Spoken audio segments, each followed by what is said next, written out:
I'm going to talk to Mike Holden, the Vice President of Policy and the Chief Economist at the Business Council of Alberta, which today released From Outsized Emissions to Outsized Opportunities, Policies to Support an Alberta Low Carbon Industrial Strategy. So welcome to the interview, Mike. Thank you. Look, your report makes detailed policy recommendations that's going to allow Alberta to make a significant contribution to Canada's net zero ambitions in a way that positions Alberta's industrial and agriculture sectors as the preferred global suppliers of low carbon products and climate solutions. Now, of course, I'm quoting from your press release. So why don't you explain how that's going to work, please? Well, the reason we wrote this paper and the reason we were doing all of this research is that we recognize that Alberta is the largest source of emissions in Canada, and that it therefore has an opportunity to be the largest source of solutions. And so what we wrote this report with the idea in mind is try to get industry and government to work together to be able to actually address these problems and position Alberta in such a way that it's able to achieve climate goals, help Canada achieve theirs, and do so in a way that, as you said, allows us to not just contribute to domestic solutions, but to global solutions in a way that helps the economy prosper and grow. You've got a list of solutions. We can't, there were 50 policy recommendations. We can't deal with all of them.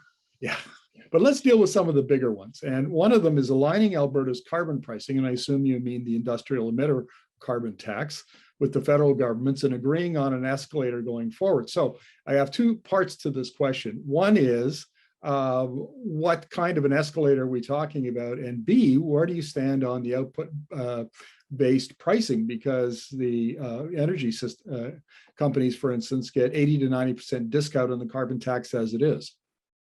Well, your first question was about the escalator, and I'll tackle that one first, and hopefully I'll remember the second. If not, please remind me. We know that the federal carbon price is scheduled to go up to $170 a ton. And so what we want to see a clear path to get to that $170 a ton, and recognize that there are potential increases that might come out after that, depending on how carbon prices go. And we're not picky about what the actual escalator is. I think what's more important to us is the policy clarity that comes with the escalator, because if businesses are being asked to make billions of dollars in investment decisions, we need to see a clear path forward so that they know what the return on investment is, and so they can make these investment decisions in an environment of policy clarity.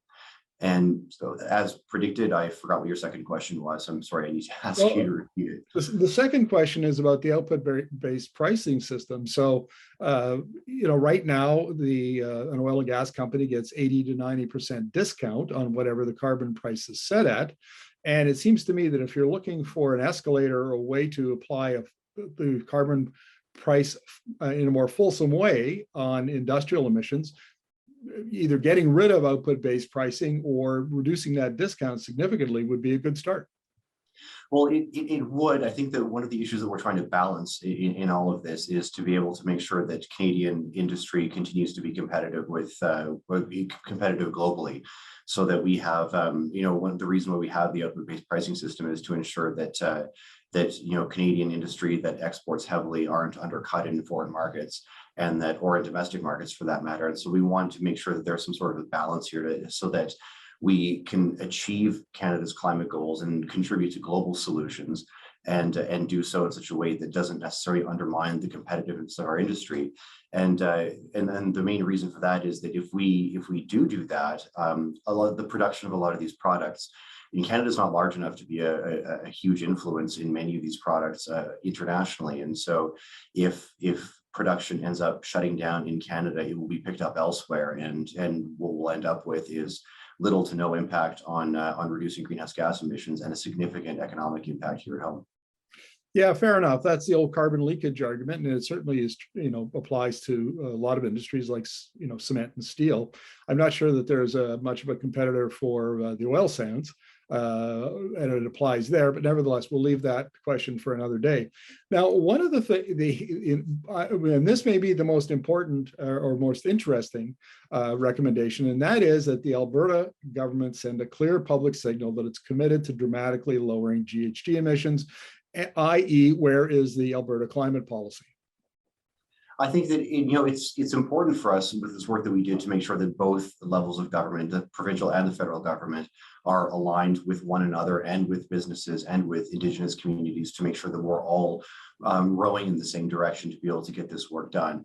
And there is a role for the province to play in all of this. We think that at the end of the day, this ambition of trying to achieve net zero and turn Alberta into this hub of clean energy and climate solutions requires provincial government and the federal government to be working together on this. And I think that it's a matter of making sure that the province helps to attract the investment capital, the huge amount of investment capital that is needed, both public and private, to be able to enable this. I think one of the challenges we see with trying to achieve net zero is that people frequently underestimate the sheer magnitude, the scale of investment dollars that are needed and the speed with which those dollars have to be deployed. And in order to do that, I think that sending that kind of a message that you talked about, where the provincial government is clearly on board with this and is working with industry and the federal government, that will help send the right signals into the market that Alberta is the place where we want to be making these investments. Right, I would agree. The markets have been sending signals for a couple of years that without climate policy, that's a hindrance to capital flows. So the next question I have for you is about the developing the Edmonton region as Canada's first major hydrogen hub. Now, the provincial government has got a hydrogen strategy. The federal government has got a hydrogen strategy. And my understanding is they have a joint committee working on a hydrogen strategy. What more is needed?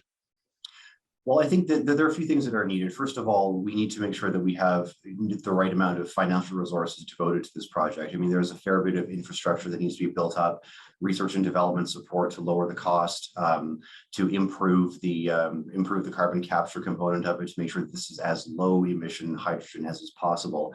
And it's there, we spoke in the research we did in this report, we spoke to David Lazell at the University of Calgary, and he suggested that it's really important when you're trying to develop this kind of thing to do so with a single node as a starter or demonstration project, because if you spread money out for things like hydrogen, then nothing much ends up getting built because you don't have the infrastructure, the fueling stations, or whatever else to actually get the ball rolling. So I think what's needed is support on the research, commercialization, and lowering the cost side, and lowering the emissions profile, as well as helping build the necessary infrastructure to get the ball rolling. Sure, fair enough. And your next one is an interesting one as well. You're calling for a regulatory Nexus card for fast tracking project approval times. And of course, the Nexus card is the federal card. I got one myself. If you're going across the American border, you get in the fast lane. So what did you mean by that Nexus card for project approval? Well, I'll start with the goal we're trying to achieve with this, and that is that if we want to achieve even our Canada's 2030 targets, reducing GHGs by 40 to 45% over 2005 levels, we need to build things. We need to build them fast, and Canada's regulatory and project approval processes for a wide range of projects are very slow and cumbersome, and the regulations that are in place don't allow for the kind of rapid deployment that we would need to actually achieve these goals. And so what the Nexus card idea is, it's effectively, so as with the Nexus card, if you're a trusted traveler, they've done some background checks on you, and you're trusted, you can go through the line quicker, and you don't require as rigid security clearance. And it's similar on the regulatory approval side. So the idea here is that businesses that are in good standing and that have been in good standing for a long period of time the default assumption on the regulatory side is that they will have met, unless proven otherwise, their requirements under various regulations. So it reduces the level of immediate scrutiny on some of these things, which will allow for faster build out. Can you clarify if your proposal also applies to things like oil pipelines, gas pipelines, LNG plants? Well, I think that everything has to be on the table as long as a couple of things are met. First of all, the company has to be in good standing and have an impeccable record.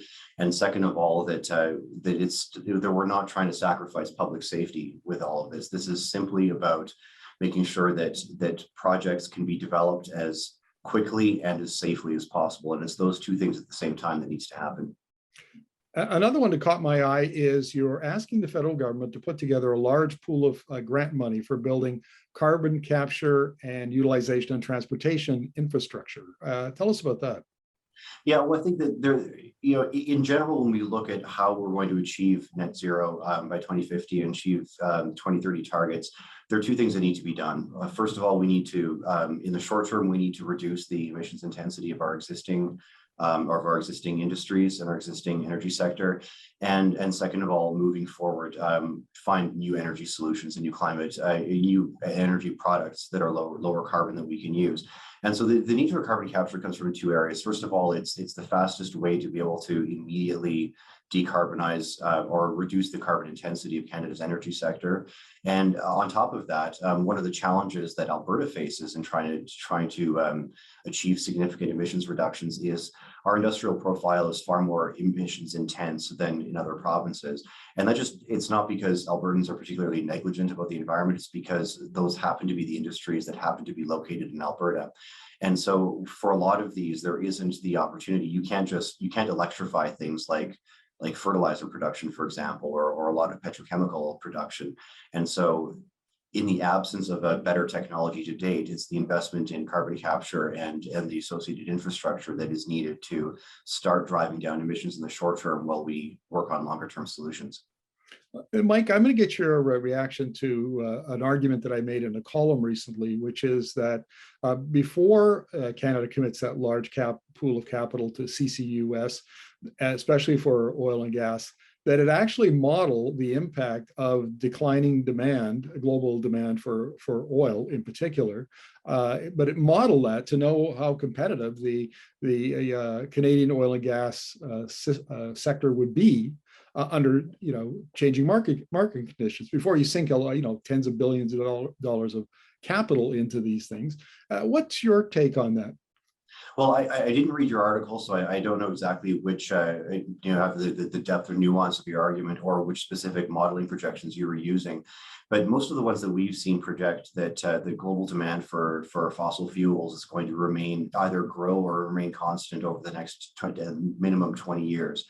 And so what we want to do is that, given that, if we assume that that is a given globally, the best tactical response for the Alberta government for the Alberta energy sector is to be the lowest cost provider of that energy, or the lowest carbon provider rather.